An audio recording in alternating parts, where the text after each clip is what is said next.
أعوذ بالله من الشيطان الرجيم. بسم الله الرحمن الرحيم. قالوا ادع لنا ربك يبين لنا ما هي إن البقرة تشابه علينا وإنا إن شاء الله لمهتدون.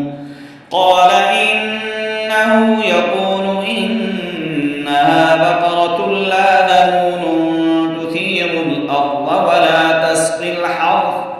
ولا تسقي الحرث مسلمة لا شية فيها. قالوا الآن جئت بالحق فذبحوها وما كانوا يفعلون. وإذ قتلتم نفسا فادارأتم فيها والله مخرج ما كنتم تكتمون.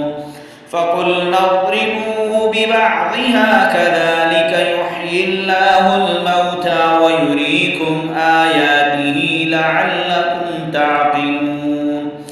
ثم قست قلوبكم من بعد ذلك فهي كالحجارة أو أشد قسوة.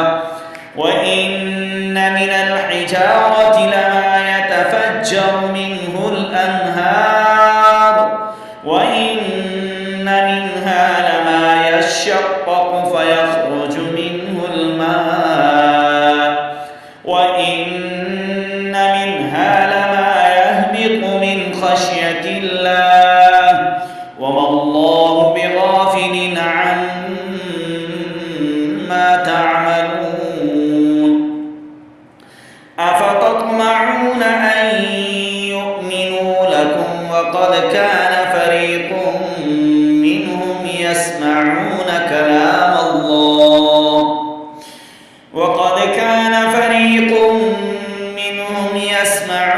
كلام الله ثم يحرفونه من بعد ما عقلوه وهم يعلمون.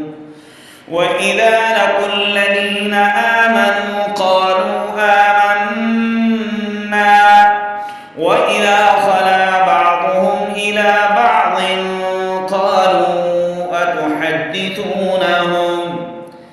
قالوا أتحدثونهم بما فتح الله عليكم ليحاجوكم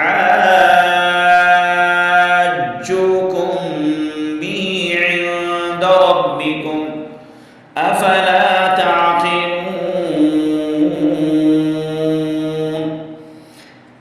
अल्हम्दुलिल्लाह, ये आज का हमारा 10वां सबक हमने आपको पढ़ाया है। आप कुरान पाक सामने रखकर या यूं ही मोबाइल में ये सफ़ा सामने खोलकर इस अंदाज से कुरान पढ़िए, आपको कुरान इंशाअल्लाह आ जाएगा। अगर आप पढ़ नहीं सकते, सुनिए, सुनने में भी कुरान की बरकत हैं। अस्सलामु अलैकुम व रहमतुल्लाह।